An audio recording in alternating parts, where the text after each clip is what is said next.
யாருக்கு மாலைகள் ஆவதென்று பூங்கொடிகள் பூக்கள் பூப்பதில்லை. யாருக்கு யார் சொந்தமாவதென்று தேவதைகள் வந்து சொல்வதில்லை. விதி என்ற காட்டிலே உண்மையே சொல்லு, யார் ஒண்ணு அமைச்சது? ஒரு விஷயத்த புரிஞ்சுக்கோங்க. தேவையில்லாம நம்ம பெங்களூர்லயே சிண்டி பார்த்தான். அதுக்கு பழி வாங்க தான் இங்க வந்தேன். அதுக்கு பழி வாங்கறதுக்கு நீ வந்தன்றதெல்லாம் ஒத்துப்போம். ஆனா அதையும் தாண்டி இங்க ஆள் சப்போர்ட் இல்லாம உனத்தோட நீ நெருங்க முடியாது. அப்போ வேதாச்சலத்தோட ஆளுங்க உன் கூட வந்திருக்காங்க. அப்போ அந்த ஆளும் சேர்ந்து காரணம், அப்படித்தானே? ஊர் ஃபுல்லா நீங்க பகையை வச்சிருக்கிறதுக்கு நான் என்னடா பண்ண முடியும்? ஒத்த ஆளா தான் அவனை பொண்ணுன்னு வந்தேன். ஆனா இங்கதான் நீங்க நிறைய பேர் உருவாக்கி வச்சிருக்கீங்களே எதிரியா. அப்படி இருக்கிற பட்சத்துல வேதாச்சலமும் உங்களுக்கு எதிரி. அந்த ஆள் எனக்கு ஆள் சப்போர்ட் கொடுத்தாரு. இங்க பாரு, தெரிஞ்சோ தெரியாமலோ உள்ள வந்துட்ட. இப்போ நாங்க யாருன்னு உனக்கு நல்லாவே தெரிஞ்சிருக்கோம்.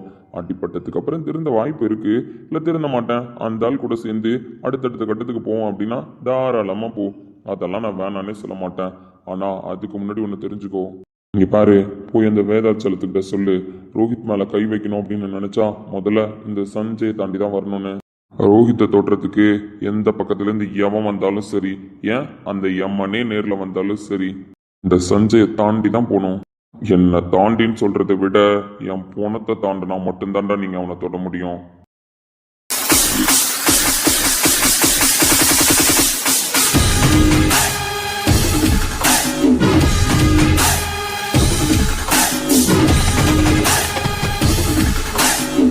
இந்த சஞ்சய் உயிரோட இருக்கிற வரைக்கும் ரோஹித்துக்கு ஒரு சின்ன கீறல் கூட உங்களால பண்ண முடியாது. ஏமா அந்த நேரத்தில் அந்த ஆள் பண்ண ஆக்சிடென்ட்டு என் ஃப்ரெண்டு லைஃபையே புரட்டி போட்டுட்டு இருக்கு. அந்த ஆள் மேல நான் கொல்ல காண்டில் இருக்கேன். போய் சொல்லு, சீக்கிரமா சஞ்சய் உங்களை பார்க்கறதுக்கு வருவான்னு. அந்த ஆள் என்னை பார்க்க வந்தாலே விளைவுகள் மோசமா இருக்கும். நான் அந்த ஆளை பார்க்க போனேன், இதை விட விளைவுகள் மோசமா இருக்கும். அதே போல அந்த ஆள் கிட்ட சொல்லி வை, ரோஹித்தை அடிக்கணும் இல்ல பிரச்சனை கொடுக்கணும் அப்படின்னா அது இந்த சஞ்சய் ஈஸியா கண்டுபிடிச்சிருவான்னு சொல்லு, புரியுதா? ஏன்னா அந்த ஆள் ஒரு பிளான் போட்டிருக்காப்புல. அந்த பிளானை நாங்க கண்டுபிடிக்கலன்னு நினைச்சு அவர் கண்டினியூ பண்ணிட்டு இருக்காரு. கண்டுபிடிச்சேன் டோட்டலா காலி பண்ணிடுவேன்னு சொல்லிட்டேன்னா. அதே போல உனக்கு நீ வந்த வழியை பார்த்து போறதுதான் நல்லது, கொஞ்ச நெஞ்சம் இருக்கிற உயிரை காப்பாத்திக்கிறதுக்கு. இல்ல இல்ல நான் திரும்ப தேறிட்டு உங்களை அடிக்க வருவேன் அப்படின்னா வாடா, இங்கேதான் இருப்பேன்னா.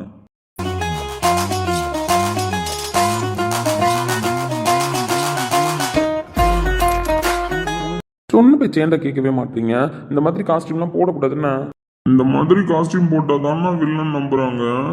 ஆனா பச்சை புள்ள மாதிரி இருக்கீங்கடா, ஜூம் பண்ணி பார்த்தா. அப்படியா இருக்கும்? ஆமாண்டா, உண்மையாவே அப்படிதான் இருக்கீங்க. அதனால இனிமேல் இந்த மாதிரி வில்லத்தனமான தொழிலுக்குலாம் போவாதீங்கடா. உங்களுக்கு யாருன்னா வேலை தரோம். படிச்சிருந்தீங்கன்னா பரவாயில்ல, ஆஃபீஸில் வேலை கொடுத்துடலாம். படிக்கலையே, சரி வாங்க ஏதாவது வேலை கொடுத்தாரண்ணா. ஆனா இந்த தொழில் நல்லா கௌரவமா மாசா இருக்குண்ணா. அட கொடுமையே டேய், அதுக்கு நம்மடா ஒரு வேலையை பார்ப்பாங்க. அண்ணா உங்க ஃப்ரெண்டு என்னன்னா அடிச்சோம் அனுப்புவோம் இல்லாம உட்கார வச்சு கதை பேசின்னு இருக்காப்ல. ஏய், நான் பேசுறதுக்கு பேர் தான் கதை, அவன் பேசுறதுக்கு பேரு மிரட்டுறதுடா. மிரட்டுறாரா? சரி சரி, என்ன காது சரியா கேட்க மாட்டுதுன்னா இருந்து பாக்குறீங்களுக்கு அவர் ஏதோ பேச்சுவார்த்தை போட்டுட்டு இருக்கிற மாதிரி தான் இருக்கு. அப்படிலாம் கிண்டல் பண்ணக்கூடாதுன்னா அடி விழும். அப்படிலாம் பண்ண மாட்டோம்.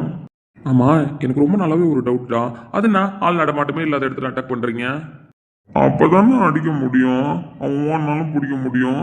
ஆள் நடமாட்டெல்லாம் இருந்தா ஆளுங்கள்ட்ட நம்ப மாட்டிப்போம். ஏதோ மனிதாபிமான அடிப்படையில் நம்ம அடிக்க போறோம், எவனாவது காப்பாற்ற வந்தான்னு வச்சுக்கோங்க, நம்ம சிக்கிடுவோம்ல. கரெக்டு தான் பாயிண்ட். ஆனா இப்போ உங்கள்ல ஒருத்தனுக்கு அடிப்படுதுன்னு வச்சுக்கோங்க, அவன் அவுட்டர்ல இருந்து உள்ள ஹாஸ்பிட்டலுக்கு தூக்கிட்டு போறதுல ரேரா. வேற ஏதாவது அடிச்சுனா என்ன பண்ணுவீங்க? என்ன பண்றது, போய் சேர வேண்டியதான். ஐயோ பாவம், கேட்கவே பாவமா இருக்குன்னா. பெருமை மாடு. ஏய் சஞ்சய், ஐ லவ் யூடா. எச்சிப்பா எழுந்து வா, பேச்சுவார்த்தை நடத்திட்டு இருக்கு. இருந்தாலும் உங்க கதையெல்லாம் கேட்க ரொம்ப இன்ட்ரெஸ்டிங்காகவும் இருக்கு, சோகமாகவும் இருக்கு, பரிதாபமாகவும் இருக்கு, பாவமாகவும் இருக்கு. இப்போதைக்கு கேட்க டைம் இல்லைன்னா நான் கிளம்புறேன். எப்படி இன்னொரு தடவை உங்களுக்கு பட்டி டிங்கரிங்லாம் பார்த்து உங்களை சரி பண்ணி திரும்பவும் அடிக்க அனுப்புவோம்ல வேதாச்சலம். ஆமாண்ணா. சரி கவலைப்படாதீங்க, திருந்த சொன்னா திருந்தவும் மாட்டீங்க, என்ன பண்றது? அடுத்த வாட்டி வரும்பொழுது எனக்கு கால் பண்ணி இன்ஃபார்ம் பண்ணிட்டு வாங்க. சஞ்சய் 4 அடி அடிப்பான் எல்லாரையும் அப்படின்னா உங்களை 2 அடி அடிக்க சொல்றேன்னா. தேங்க்ஸ்ண்ணா. பரவாயில்ல பரவாயில்லடா, எல்லாம் ஒரு ஹெல்ப் தானே. சரி உடம்ப பார்த்துக்கோங்க. சரிங்கண்ணா. ஏய் சஞ்சய், லவ் யூ சொல்ல அப்பதான் வருவேன். சொல்ல முடியாது, இங்கேயே உட்காந்து சாவு, நான் போறேன். டேய் இருடா வரேன், விட்டு போயிடுவோம் வேற.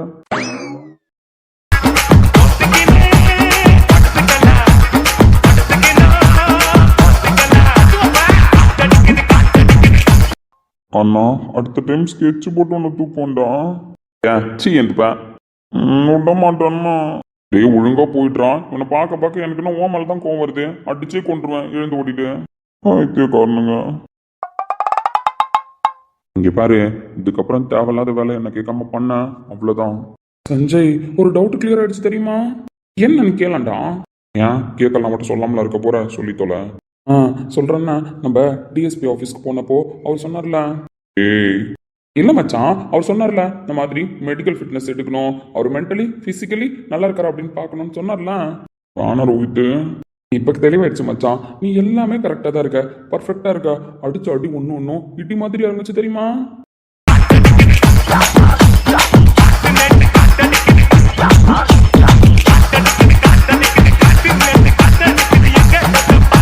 அதனால மெடிக்கல் டெஸ்ட்ல நீ செலக்ட் ஆயிடுவோம் மச்சான்.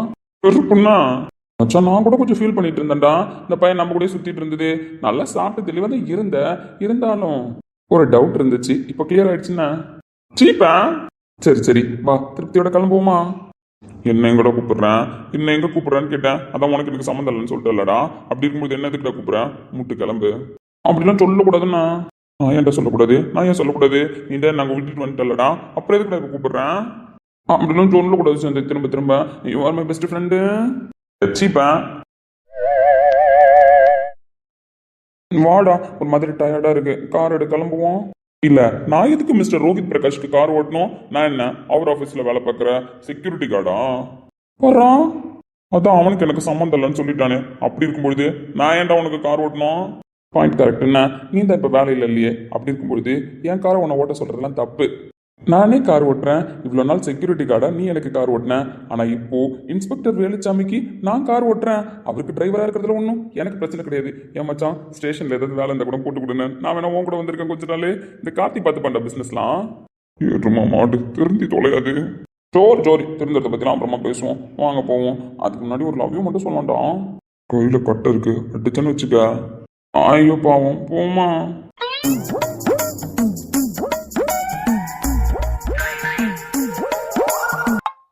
மீரா மேடம், இப்போ ஓகேவா? பேச ஆரம்பிப்போமா? பேசலாம் நந்தினி. அண்ணா நந்தினின்னு கூப்பிடலாமா? மேடம் எப்போவுமே நான் நந்தினி தான், நீங்கள் அப்படியே கூப்பிடுங்க. தயவு செஞ்சு அதெல்லாம் மாற்றணும்னு நினைக்காதீங்கண்ணா. அந்த பெருமிதெல்லாம் உனக்கு இருக்கும்னு எனக்கு தெரியும்ண்ணா. ஏன்னா நேற்று நான் மயக்கடிச்சு விழுந்தாலும் நீ பேசுறதை கேட்டுட்டு தானே விழுந்தேன். அப்படி இருக்கும்பொழுது என் சக்ஸஸில் எல்லாமே என்னோட டீம் மெம்பர்ஸ் இருக்கணும்னு சொன்னேன். டீம் மெம்பர்ஸே இருக்கும்பொழுது உனக்கு மேனேஜராக இருக்கிற நான் இருக்க மாட்டேன்னா அதில். ஷார் மேடம், நீங்கள் தான் ஃபர்ஸ்ட் இருக்கீங்கண்ணா. தேங்க்ஸ்ண்ணா. மேடம் எனக்கு உங்கள் மேலே நம்பிக்கைலாம் இருக்குது மேடம். நீங்கள் ரோஹித் சாரோட ஒய்ஃபாக இருக்கிறதுனால இப்போ ப்ராஜெக்டில் எதுவும் ப்ராப்ளம் ஆகாதுன்னு எனக்கு தெரியும். எப்போவுமே ப்ராப்ளம் ஆகாது கவிதா. ஆமாம், மார்னிங்லேருந்து ஒர்க் பண்ணாமல் எங்கே போயிட்டுருக்கேன்? ட்ரிப்ஸ் 2 கையிலையும் போட்டிருக்காங்க, மீரா மேம்க்கு ஒரு கையில் தான் போட்டிருக்காங்க. மேடம் என்ன ஷாக்கு கொடுத்தாலும் நான் வேலை பார்க்கணும், அப்படி தானே மேடம்? அப்படி இல்லை கவிதா, என்னதான் இருந்தாலும் ப்ராஜெக்ட் முக்கியம் இல்லை. ப்ராஜெக்ட் முடிச்சா தானே ரோஹித் சாருக்கு கம்பெனிக்கு எல்லாருக்குமே பெருமை. எது ரோஹித் சாருக்கு பெருமையா? இப்போ கூட தன்னடக்கமா அவரை ரோஹித் சார் தான் கூப்பிடுவீங்களா மேடம்? எப்போவுமே நான் அவரை அப்படி தான் கூப்பிடுவேன். ஓ அப்படி, சரி. இந்த சார் அப்படி நீ போட்ட வார்த்தையில தான் எங்களுக்கு சந்தேகமே துளி கூட வரல தெரியுமாம்மா? மேடம் ஏன்னா சாரு அப்படியே சாருன்னே கூப்பிட்டு பழகிட்டேன் மேடம். ஏன் மேடம், எனக்கு இருக்கிறதுல ஒரே ஒரு டவுட்டு தான். இந்த வயசுக்கு இந்த டவுட்டு கேட்கலாமான்னு தெரியல. டவுட்டு கேட்டால் நீங்கள் இப்போ செருப்பு கொண்டு அடிப்பீங்களான்னு தெரியல. ஆனால் கேட்காம இருந்தால் இன்றைக்கி நைட்டு தூக்கம் வராது மேடம். எந்த டவுட் வேணாலும் கேளுண்ணா. மீரா மேடம் எப்படி ஸ்மார்ட் ஒர்க் முடிச்சிருவாங்க. உன்னோட ஒர்க் நீ தான் முடிக்கணும்னா. ப்ராஜெக்டில் உன் ஒர்க் பெண்டிங்கில் இருந்துச்சுன்னா அப்புறம் சிவியராக பனிஷ்மெண்ட் வரும் பார்த்துக்க. கடவுளே, செத்தாலும் ப்ராஜெக்டை முடிச்சுட்டு சாவுன்னு சொல்லுவாங்க போலயே. இப்போ தான் எம்டியோட ஒய்ஃபாக கரெக்டாக பேசுகிறாங்க. இவ்வளோ நாள் நந்தினி மாமா கொஞ்சம் பாவப்பட்டு தான் பேசுனாங்கண்ணா. ஏ கவிதா, அப்படிலாம் இல்லை. நான் எப்பவும் போல உங்கள் டிஎல் மாதிரி தான் பேசுகிறேண்ணே. இந்த டைம் ப்ராஜெக்ட் முடிக்கிறது உங்கள் டிஎலோட மான மரியாதை எல்லாம் அடங்கியிருக்கு. மேடம் இந்த டைலாக் நீங்கள் சொன்னீங்கன்னா நாங்களாம் ஆயிராமல் வேலை பார்த்துட்டு இருந்தோம் தெரியுமா மேடம்? ஆனால் இப்போ தான் நீங்கள் எம்டி சாரோட ஒய்ஃப் ஆச்சு. ப்ராஜெக்டை முடிச்சா முடிக்கலன்னா இல்லை அப்படின்ற மாதிரி தானே இருக்கும். ஏய் அப்படிலாம் கிடையாதுண்ணா. இலக்கிய மேடம் யாருக்காகவும் பாவப்பட மாட்டாங்க கவிதா. அப்படிலாம் கிடையாது. நந்தினி மட்டும் ப்ராஜெக்ட் பண்ணலன்னு வச்சுக்கோயேன், ஆஃபீஸ்க்குள்ளே வர முடியாது. Is it? எஸ் கண்டிப்பா வர முடியாது. இலக்கியா மேடம் சொன்னா சொன்னதை தான் செய்வாங்க. அப்படி இருக்கிற பட்சத்துல அவங்க சொன்ன விஷயம் என்ன, நந்தினி ப்ராஜெக்டை முடிக்கணும். அப்படி முடிக்கல அப்படின்னா இந்த ஆஃபீஸ்க்கு நந்தினிக்கு சம்மந்தம் இல்லை அப்படின்ற மாதிரி தான் சொன்னாங்கன்னு கேள்விப்பட்டேன். ஆனா இதுக்குள்ள ஃபேமிலி இஷ்யூவும் கலந்துருக்குன்னு இப்ப நந்தினி ரோஹித் சார் ஒய்ஃப்னு தெரிஞ்சதுக்கு அப்புறம் தான் புரியுதுண்ணா. மேடம் அப்ப ப்ராஜெக்ட் ஸ்ட்ரிக்டா தான் போகுமா? ரொம்ப ஸ்ட்ரிக்டா போகும்ண்ணா. ஓ மை காட். இங்க பாரு கவிதா, உன் ஒர்க் பெண்டிங் எல்லாம் நீ தான் முடிக்கணும்னு சொல்லிட்டேன். உண்மையிலே தோ மீரா மேம் சொல்ற மாதிரி இது என்னோட தன்மான பிரச்சனை. மேடம் கம்மன் இருங்க, தன்மானத்தெல்லாம் காப்பாத்திட்டோம்னா ஃபர்ஸ்ட் ஆஃப் ஆல் நாங்க கேட்க வந்த விஷயம் என்ன, டைவ் வேற விஷயம் போதுண்ணா. ஆமா ஆமா, நாங்க கேட்க வந்த விஷயம் வேற. என்ன மேடம் உங்க பிரச்சனை? உண்மையிலே ப்ராஜெக்ட் ஒர்க் ஹெவியா இருக்கு மேடம். ஏம்மா பார்த்து சொல்லிட்டு போமா, நீ வேற காமெடி பண்ணிட்டு இருக்க. கேளுங்க மேடம், ஃபர்ஸ்ட் ஏன் கேள்வி என்ன, இந்த தாலி இவ்வளவு நாள் எங்க மேடம் இருந்துச்சு? கவிதா மேடம் நான் முன்னாடியே சொல்லிட்டேன், என் வயசுக்கு இந்த கொஸ்டின் கேட்கலாமான்னு தெரியல, ஆனா கேட்கலன்னா நைட்டு தூக்கம் வராதுன்னு சொல்லிட்டேன். சொல்லுங்க மேடம். அது ஒழிச்சு வச்சேன்னா ஓ எவ்வளோ நாளா? 2 இயர்ஸா மேடம்? 2 இயர்ஸாவா? ஆமாம் 2 இயர்ஸாக ஒழிச்சு தான் வச்சுருந்தேன். ஏண்டாம்மா அப்படி? சார் தான் உன் ஹஸ்பண்டுன்னு தெரியும்ல. அப்படி இருக்கிற பட்சத்தில் நீங்கள் ஏன் மறைச்சி வச்சு கண்ணாமூச்சி ஆடினீங்க? ஆஃபீஸ்க்குள்ளே சார் ஒன்று இன்ட்ரோ பண்ண போகிறாருன்னு மறைச்சி வைக்க சொன்னாரோ? இல்லை மேடம், நான் மறைச்சி வச்சிருந்தது சாருக்கே தெரியாது. ஏன் அப்படி? அது அப்படிதான். ஆனால் 2 மந்த்துக்கு முன்னாடி சார் கண்டுபிடிச்சிட்டார் மேடம். எப்படி? அது நான் அவரை பார்த்துட்டே இருந்தேன்னா அவர் என்ன பார்த்துட்டே இருந்தாரா? அப்படி பார்க்கும்பொழுது இந்த பொண்ணு ஏன் நம்மளை வச்சுக்கணும் வாங்காமல் பார்க்குது, அப்புறம் நான் சார் ஏன் நம்மளை வச்சுக்கணும் வாங்காமல் பார்க்குறேன்னு சொல்லிட்டு 2 பேரும் டீப் திங்கிங் பண்ணோமா. அப்போ தான் நான் யார் அவர் யாருன்னு 2 பேரும் தேட ஆரம்பித்தோம். ஓ தேடல். ஆமாம் மேடம், தேடல் ஒரு புரிதல். அதுக்கப்புறம் தான் எங்களுக்கு தெரிய வந்துச்சு, நான் தான் அவருக்கே தெரியாமல் அவரை கல்யாணம் பண்ணிக்கிட்ட பொண்டாட்டி, அவர் தான் எனக்கே தெரியாமல் என்ன கல்யாணம் பண்ணிக்கிட்ட புருஷனு. கடவுளே.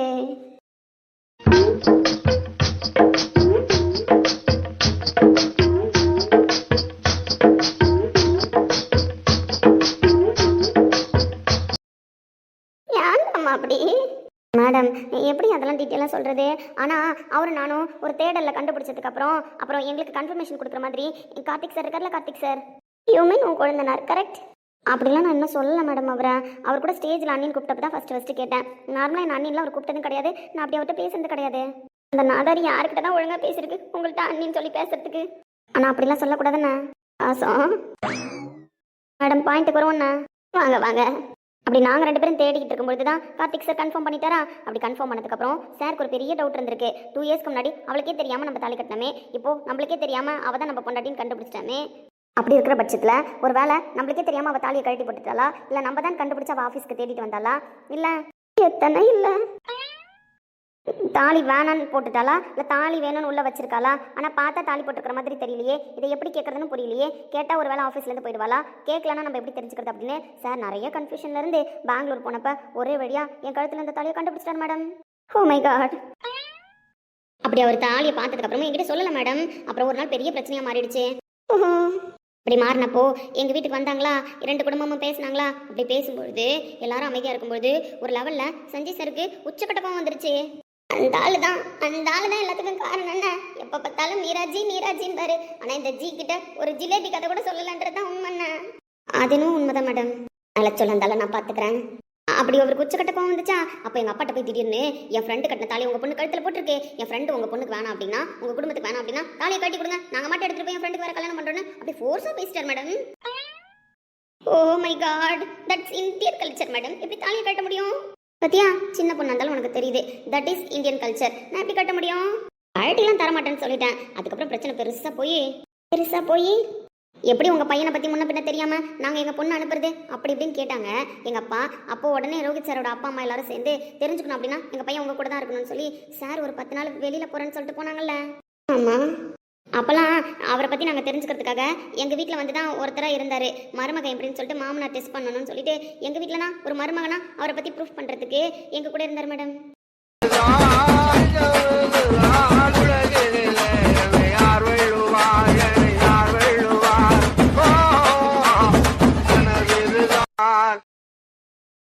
எவ்வளோ பெரிய பிஸ்னஸ் மேனு, அப்பாயின்மெண்ட் வாங்குறது எவ்வளோ கஷ்டம். அப்படி மனுஷனை தூக்கின்னு போய் தொக்கா உங்கள் வீட்லேயே அம்மா உட்கார வச்சு இந்த 10 நாள். அப்பா சொல்லிட்டேன் மேடம், 10 நாள் இல்லை 7 நாள், ஜஸ்ட் 1 வீக்கு. 1 வீக்கா? அட கொடுமையே. அப்போ சார் உங்கள் வீட்டில் தான் இருந்தாரா? ஆமாம், சார் என்னை பொண்டாட்டின்னு சொல்கிறதுக்காகவும் என்னை மனசார ஏற்றுக்கிறேன்னு சொல்கிறதுக்காகவும் பணக்காரங்கன்னா இப்படி இல்லைன்னு சொல்கிறதுக்காகவும் எங்கள் அப்பா கிட்ட ப்ரூஃப் பண்ணுறதுக்கு எங்கள் வீட்டில் தான் இருந்தார் மேடம். ஐயோ மீரா மேடம், ஜூஸை குடிச்சிக்கிறேங்க.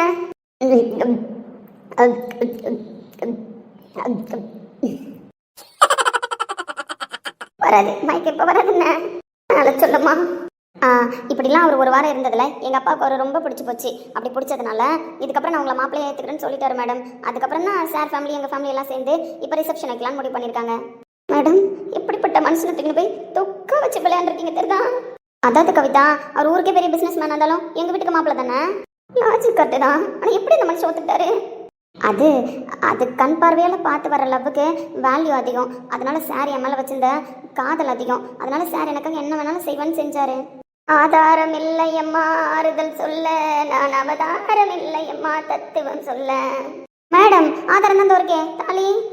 அதான் அந்த பாயிண்ட்டுக்கு வருவோன்னு ஆதாரம்லாம் இருக்கு. இப்போ நீ சொல்ற எல்லா கதையும் அக்செப்ட் பண்ணிப்போம். ஆனால் எங்களுக்கு புரியாத புதிராக இருக்கிறது ஒரே ஒரு கொஸ்டினுக்கு தான் ஆன்சர் என்ன சொல்லுங்க மேடம்.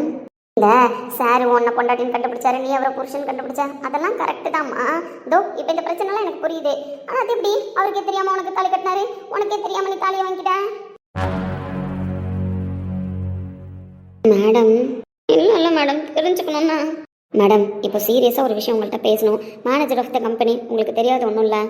எங்க தெரியுது மேடம், ஜோக்ஸ் அப்பார்ட்ஸ் மேடம். நீங்கள் ஒரு விஷயம் தெரிஞ்சுக்கோங்க. சார் பற்றி எந்த ஒரு விஷயம் ப்ளஸ்ஸாக இருந்தாலும் சரி மைனஸாக இருந்தாலும் சரி காட்டு தீ மாதிரி பரவும். ஏன்னா இவ்வளோ சின்ன வயசில் இளம் தொழிலதிபராக வளர்ந்து நிற்கிறாரு. இவ்வளோ பெரிய சாம்ராஜ்யத்தை உருவாக்கியிருக்காங்க கார்த்திக் பிரகாஷும் ரோஹித் பிரகாஷும். கரெக்டு தான்.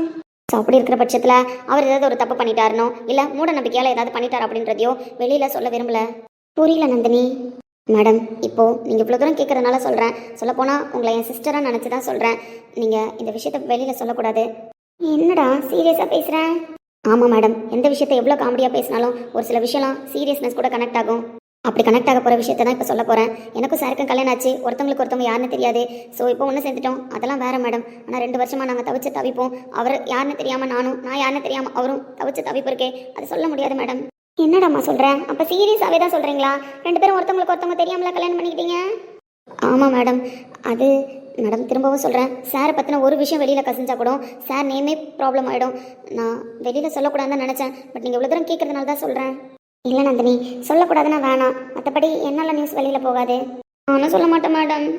சாரோட அம்மா, சாருக்கு ஒரு ஆக்சிடென்ட் ஆச்சுல்ல 2 இயர்ஸ்க்கு முன்னாடி. அப்போது ஜாதகம் பார்த்துருக்காங்க. அப்படி ஜாதகம் பார்த்தப்போ அவங்க குடும்ப ஜோசியர் சொல்லியிருக்காரு, இந்த மாதிரி கல்யாணம் பண்ணுறதுலேயும் ஒரு தோஷம் இருக்குது. அதனால் ரோஹித் சாருக்கு கல்யாணம் பண்ணணும் அப்படின்னா ஒரு பரிகாரம் பண்ணணும்னு சொல்லி அவரை கண்ணை கட்டிட்டு ஒரு பொண்ணு கழுத்தில் தாலி கட்ட சொல்லியிருக்காங்க. ரோஹித் சார் எவ்வளோ சொல்லியிருக்காரு, இந்த மாதிரி மூட நம்பிக்கையெல்லாம் நான் பண்ண மாட்டேன். அது எப்படி கண்ணை கட்டிட்டு ஒரு பொண்ணு கழுத்தில் பரிகாரத்துக்காக தாலி கட்ட முடியும் அப்படின்னு சொல்லி கேட்டிருக்காரு. அவங்க அம்மா அதுக்கு நீ மட்டும் இதை பண்ணலைன்னா என்னை உயிரோடே பார்க்க முடியாதுன்னு சொல்லி அவர் அந்த பரிகாரத்துக்கு சம்மதிக்க வச்சிருக்காங்க. அந்த பரிகாரம் பண்ணி முடிச்சதுக்கப்புறம் அவருக்கு வேற கல்யாணம் பண்ணலாம் அப்படின்னு யோசிச்சிருக்காங்க. இந்த மாதிரி பரிகாரம்லாம் ஒரு சிலது நடைமுறையில் இருக்குது மேடம். அப்படி இவரை மாதிரியே இன்னொரு பரிகாரம் பண்ணுறதுக்காக ஒரு பொண்ணு வந்திருப்பாங்கல்ல, அந்த பொண்ணு அரேஞ்ச் பண்ணி வச்சுருந்துருக்காங்க. அப்படி அந்த பொண்ணுக்கு அவருக்கு தான் கல்யாணம் நடக்கிறதா இருந்துச்சு. திடீர்னு தான் நான் அந்த கோயிலுக்கு போனேன். எங்கள் அப்பாவுக்கு ரொம்ப சிவியராக உடம்பு ப்ராப்ளம் ஆகிடுச்சு madam, heart attack. So operation பண்ணி ஆகணும்னு ஒரு சுச்சுவேஷன். கோயிலில் போய் என்ன தான் பண்ணுறதுன்னு தெரியாமல் பணம் ரெடி பண்ணிவிட்டு மீதி பணத்துக்காக கடவுளையே நம்பி சரணடைஞ்சு அழுதுட்டு இருந்தேன். அப்போ தான் சாரோட கல்யாண விஷயத்தை பற்றி ஒருத்தவங்க பேசிகிட்டு இருந்தாங்க. இந்த மாதிரி பணம் தருவாங்க கல்யாணம் பண்ணிக்கிட்டா அப்படின்னு. உடனே என்ன பண்ணுறதுன்னு தெரியல மேடம். எங்கள் அப்பாவுக்காக நான் எல்லாத்தையுமே ரெடி பண்ணிட்டேன். பேலன்ஸ் அமௌண்ட் ரெடி பண்ணல அப்படின்னா எங்கள் அப்பாவை காப்பாற்ற முடியாதுன்னு ஒரு சூழ்நிலை வரும்போது என்ன பண்ணுறதுன்னு தெரியாமல் நான் என்னையே அடமானம் வைக்க வேண்டிய சூழ்நிலை. என் நேரம் அந்த பொண்ணும் பரிகாரத்துக்கு வரல. அதனால் நான் சாரை கல்யாணம் பண்ணிக்க சம்மதிச்சேன் பண தேவைக்காக. அப்படிதான் எனக்கும் சாருக்கும் கல்யாணம் ஆச்சு. கல்யாணம் முடிஞ்சதுக்கப்புறம் தாலியையும் மாலையையும் கழட்டி குளத்தில் விட்டுட்டு கிளம்பணுன்றது தான் அவங்களோட கண்டிஷன். ஆனால் தாலி வாங்கினதுக்கப்புறம் எனக்கு மனசு வரல மேடம் அந்த தாலியை கழட்டுறதுக்கு. என்ன பண்ணுறதுன்னு தெரியாமல் ஒரு லெட்டர் எழுதி வச்சுட்டு அங்கேருந்து வந்துட்டேன். இந்த 2 வருஷமாக சார் எனக்கு மாலையாக போட்ட துளசிலேருந்து நான் துளசி செடி வளர்த்துட்டு இருந்தேன். ஏன் மாலையை சார் வச்சிருந்ததுனால சார் துளசி செடி வச்சுட்டு இருந்தாங்க. அதையும் தாண்டி இது பரிகாரம் தானே, சார் என்னை மறந்துருப்பாங்கன்னு நினச்சேன். ஆனால் சார் கட்டின தாலியை மட்டும் சுமந்துக்கிட்டு இதுக்கப்புறம் வேறு கல்யாணம் வேணாம், அவர் யாராக இருந்தாலும் இருந்துட்டு போட்டோம், அவர் ஞாபகத்தோடய வாழ்ந்துடலான் தான் நான் இருந்தேன். சாரை பார்த்ததுக்கப்புறம் தான் எனக்கு ஒரு சில உண்மைலாம் தெரிய வந்துச்சு மேடம். பரிகாரத்துக்காக வந்த பொண்ணு நான் இல்லைன்னு சார் மாலை விட வர்றப்ப தெரிஞ்சுட்டு இருந்திருக்காங்க. அப்படி தெரிஞ்சுக்கிட்டப்ப தான் ஒரு பொண்ணு கழுத்தில் நான் தெரியாமல் தாலி கட்டினதே பாவம்னு நினைக்கிறேன். அப்படி இருக்கும்பொழுது அந்த பொண்ணு பரிகாரத்துக்கு வந்த பொண்ணு கிடையாது. என்னைக்காக இருந்தாலும் அவள் தான் என் பொண்டாட்டி, யாராக இருந்தாலும் அவள் தான் என் பொண்டாட்டி. அவளை நான் தேடி கண்டுபிடிப்பான்னு 2 வருஷமாக என் மாலையில் இருந்த துளசியை வச்சு அவர் வாழ்ந்துட்டாரு. அவர் மாலையில் இருந்த துளசியை வச்சு நான் வாழ்ந்துட்டேன் மேடம். என்ன கார்த்திக் சார் கண்டுபிடிச்சி இந்த ஆஃபீஸ்க்குள்ளே கொண்டு வரும்பொழுதும் டவுட்டில் தான் கொண்டு வந்திருக்காங்க. இவங்க நம்ம அண்ணியாக இருக்காங்களா இல்லை தாலியை சுமந்துட்டு இருக்காங்களா இல்லையான்ற டவுட்டில் தான் கொண்டு வந்தார். அதுக்கப்புறம் நானும் சாரும் ஒருத்தவங்களுக்கு ஒருத்தவங்க பேச ஆரம்பிச்சு பார்க்க ஆரம்பிச்சு புரிதல்ல தான் நாங்கள் 2 பேரும் மாறவே இல்லை. ஒருத்தவங்களுக்கு ஒருத்தவங்க புரிஞ்சுக்கிறதுக்காகவும் தெரிஞ்சுக்கிறதுக்காகவும் காலம் எங்களை காத்திருக்க வச்சிருக்குன்னு சொல்லிட்டு அதோட விளைவு தான் மேடம் இப்போ நானும் ரோஹித் சார் சேர்ந்தது.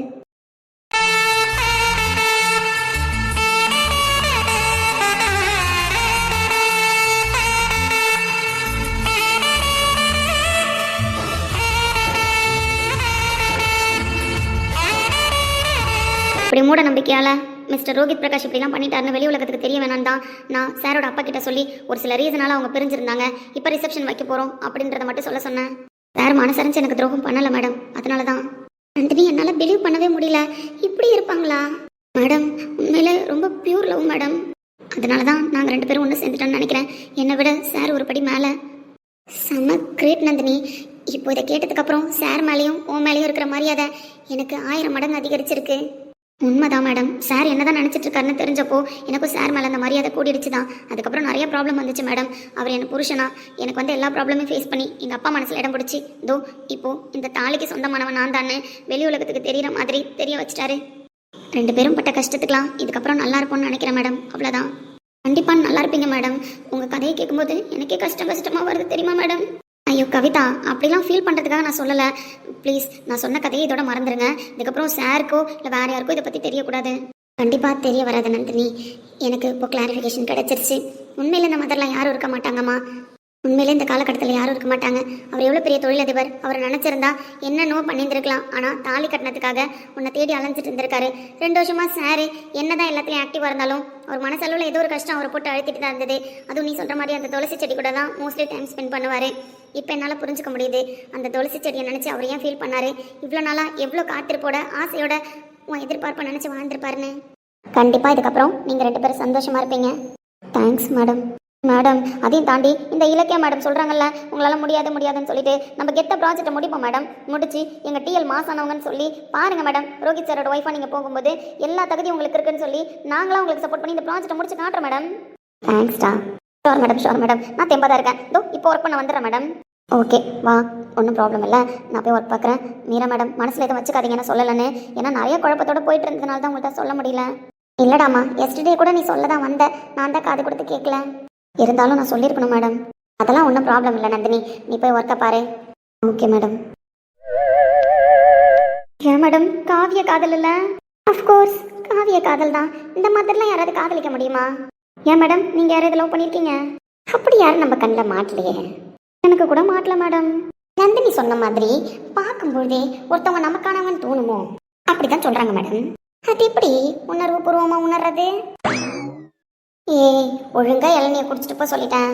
முடியாதுன்னு நானும் சொல்லிட்டேன்லடி. சும்மா வித்த கட்டிட்டு வரேன். இளநியை இப்போ குடிக்கிறேன். இல்லைன்னு வச்சுக்கோயேன் பேக்கில் தான் மொபைல் இருக்கு, வீடியோ இருக்கு, ஃபார்வர்ட் பண்ணிட்டு போயிட்டே இருப்பேன். பைத்தியக்காரி அடி நீ. சும்மா பிளாக்மெயில் பண்ணிட்டே இருக்கேன்.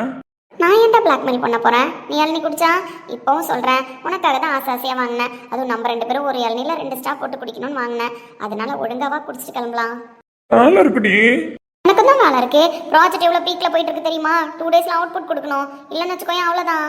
என்னதான் நந்தினி மேடம் உங்கள் அண்ணியாக இருந்தாலும் டிஎல்லாம் எங்களுக்கு ஒர்க்லாம் அலோகேட் பண்ணிட்டு தான் இருக்காங்க. எந்த இடத்துல எல்லாத்தாச்சுக்கெல்லாம் விடலை. அவங்க ஃபஸ்ட்டு பண்ணுற ப்ராஜெக்ட் இலக்கியா மேம் முன்னாடி அவங்க சப்மிட் பண்ணியே ஆகணும்னு சொல்லி ரொம்ப சின்சியராக வேலை பார்த்துட்டு இருக்காங்க.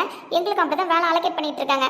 10 குறைக்கு உன் வேலையை வேறு நான் சேர்த்து பார்த்துட்டு இருக்கேன். பார்த்துக்கோ நான் எவ்வளோ பிஸி ஷெட்யூலில் சுற்றிட்டு இருக்கேனே. நான் ஒன்றும் உன்னை பார்க்க சொல்லண்ணே. நீ தான் வித்த காமிச்சிட்டு வாங்கினேன். வித்த காமிச்சிட்டு வாங்குறேன், வித்த காமிக்காம வாங்குறேன். உனக்கு என்னடா முட்டைக்கண்ணா? ஒழுங்கா குடிச்சிட்டு போடா. என்னால முடியாதுடி. ஆஃபீஸ்க்கு உள்ள வந்துட்டோம்டி. சிசிடிவிலாம் இருக்கும். இப்போ இருந்தா என்ன? ஏன் இதுக்கு முன்னாடி நார்மல் ஸ்டாஃபாக இருக்கும்போது மட்டும் இந்த ஆஃபீஸில் யாரும் இல்லையா? இல்லை சிசிடிவிலாம் நீ போகிற இடத்துல ஆஃப் பண்ணி வச்சுட்டு வந்தியா? எங்க ஒன்றும் போப்பாருடி. ஏன் இவ்வளோ நாளும் உங்கள் அண்ணன் இந்த ஆஃபீஸ்க்குள்ளே தான் இருந்தாரு. அப்படி இருக்கும்பொழுது நீ என்ன என்கிட்ட மொக்கப்படாமல் இருந்தியா? இல்லை ஓவர் அட்வான்டேஜாக பேசாமல் இருந்தியா? எல்லாத்தையும் உங்கள் அண்ணன் நோட் பண்ணுறதுன்னு தெரிஞ்சு தானே பண்ண. அப்படி இருக்கும்பொழுது இப்போ அவர் நல்லா தெரிஞ்சுக்கிட்டோன்னு. ஏய் கம்மன் இருடி. என்னால முடியாதுண்ணா. எனக்கு தெரியாது. ஒன்று இப்போ இளநீ குடிக்கவா? இல்லைன்னு வச்சுக்கோயேன் உங்கள் அண்ணனுக்கு ஃபார்வர்ட் பண்ணிடுவேன். சின்னுங்க கூடாது புரியுதா? சின்னுங்க கூடாது. குடிப்போமா? உங்க அண்ணன் பத்தன என்ன சொல்லுவான்? என் பொண்டாட்டி கூட குடிச்சேன்னு சொல்லுடா. நீ என் பொண்டாட்டி கிடையாது.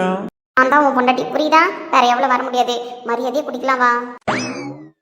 ஏன் மேடம் ரோஹித் சாருக்கு இப்படி ஒரு தம்பியா? இல்லை இந்த பையனை பாரு. கார்த்திக் பிரகாஷ்னு சொல்கிற அளவுக்கு என்னைக்காவது நடந்துக்கிறாப்லையா?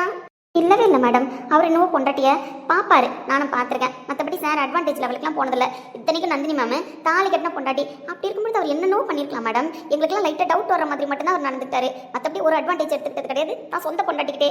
அப்படிப்பட்ட அண்ணனுக்கு இப்படிப்பட்ட தம்பின்னா இந்த கார்த்திக் பயலா இருக்கும்போது நான் திட்டினதெல்லாம் தப்பு இல்லைன்ற மாதிரி தான் நடக்குது. இப்ப கூட தப்பு இல்லை மேடம், என்ன வேலை பார்த்துட்டு இருக்கான் பாருங்களேன். என்னம்மா இந்த பவித்ரா அதுக்கு இப்படி இறங்கிடுச்சு? மேடம் பவித்ரா பண்றதுலாம் 1% தான், இந்த பையன் இதுக்கு மேல 100% பண்ணி வச்சிருக்கான். அட கொடுமையே, இதெல்லாம் பார்த்தா ரோஹித் சார் கண்டுக்காம இருப்பாரா இல்ல கண்டுக்கிட்டும் இதெல்லாம் கேட்க வேணான்னு இருப்பாரா? ரொம்ப நாளாவே எனக்கு அந்த டவுட் இருக்கு மேடம். எப்படி சிசிடிவி பாப்பார்ல, கார்த்திக் பண்ண அழம்பலம் இவ்வளவு நாள் பார்த்துருப்பாரு தானே. கார்த்திக் பிரகாஷ் ஆனதுக்கு அப்புறம் தானே அழம்பு கட்டி அடிக்காம இருக்கான். கொடுமை, நானா நிறைய தடவை பார்த்துட்டு அந்த ஃபுட்டேஜ்லாம் எடுத்துட்டு போய் அவட்ட போட்டு காமிச்சிருக்கேன் தெரியுமா? ஏன் என்ன திரும்பி பாக்குறேன்? காதலுக்கு எதிரிலாம் கிடையாது, இந்த கார்த்திக் பையலுக்கு எதிரியா இருந்தேன். அந்த பையன் அப்ப கொஞ்ச நேரம் அழம்பா பண்ணா. பாயிண்ட் கரெக்ட் தான். அந்த பக்கம் திரும்பு. இப்ப என்ன பண்ண போதுங்க? இப்படிதான் மேடம் அவன் பண்ணுவான். ஒரு ஜூஸை வாங்கி இல்லை ஒரு டீயை வாங்கினா கூட 2 ஸ்டாப் போட்டு நம்ம 2 பேரும் குடிப்போமான்னு கேட்பான் மேடம். அதை தான் இப்போ அந்த புள்ள பண்ணிட்டு இருக்கு. ஐயோ கடவுளே, காவிய காதல் ஒன்று, கன்றாவி காதல் ஒன்றுன்னு.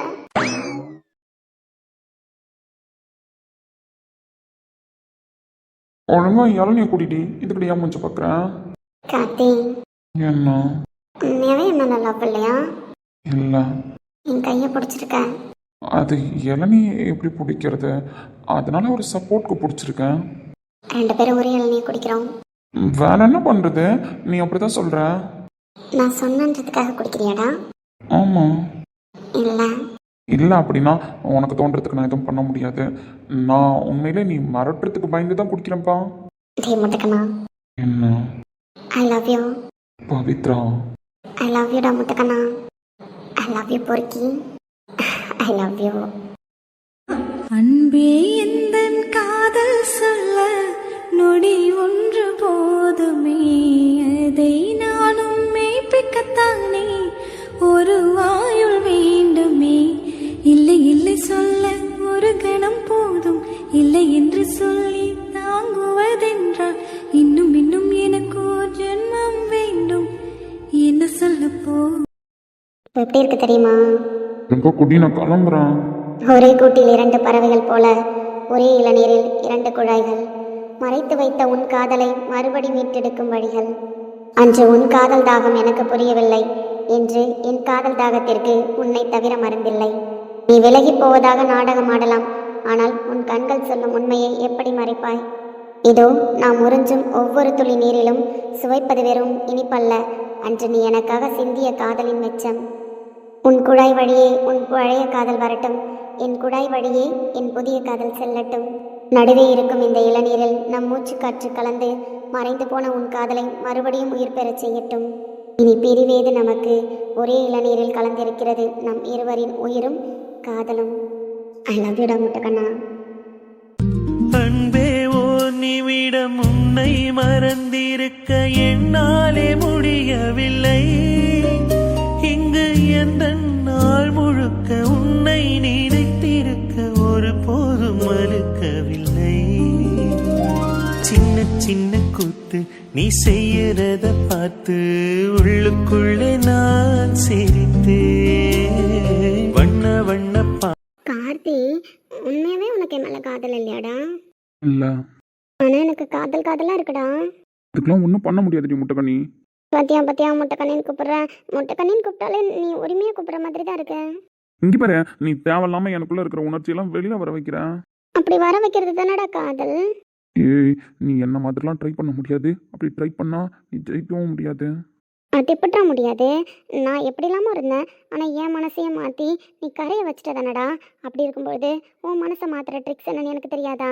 அதுவும் காதலே சொல்லாமல் இருந்தா பரவாயில்ல, 2 பேரும் காதல் சொல்லி மனசார வாழ்ந்துட்டோண்டா. அப்படி இருக்கும்பொழுது உன் மனசை மாற்றுறது ஒன்று எனக்கு பெரிய விஷயம் இல்லைன்னு. இப்போ மட்டும் பணக்காரனும் ஃப்ராடு கிடையாதா? பணக்காரங்க ஃப்ராடு தான் இப்போவும் சொல்கிறேன், ஆனால் என் கார்த்தி ஃப்ராடு கிடையாது. பைத்தியக்காரி. ஆமாம், உன் மேலே பைத்தியம். பிரகாஷ் சார். ஏய் Karthi. Who is the disturbance? Sir, நீங்கள் இப்படி நிற்கிறத பார்த்தா சார் கூட்டி கேள்வி கேட்பாரு சார். அப்பட்டமா ரிசப்ஷனுக்கு முன்னாடி நிற்கிறீங்கண்ணா. ஐயோ மீரா மேடம். அட கடவுளே, இன்னமா இந்த வாய்ஸ் இப்படியே இருக்கு. இந்த வாய்ஸ் வச்சு நான் எப்படி நம்புறது இவர் கார்த்திக் பிரகாஷ்னு? மீரா மேடம் வந்துட்டாங்க, எனக்கு பயமா இருக்குண்ணா. ஏய், இப்போ நீ மீரா மேடம்க்கு பயப்படக்கூடாதுடா. நான் பயப்படுவான், அவங்க மேனேஜர் ஆஃப் த கம்பெனி. அட கொடுமையே. நம்ம வாழ்க்கை எதை நோக்கி பயணமா போய்கிட்டு இருக்குன்னே தெரியலையே.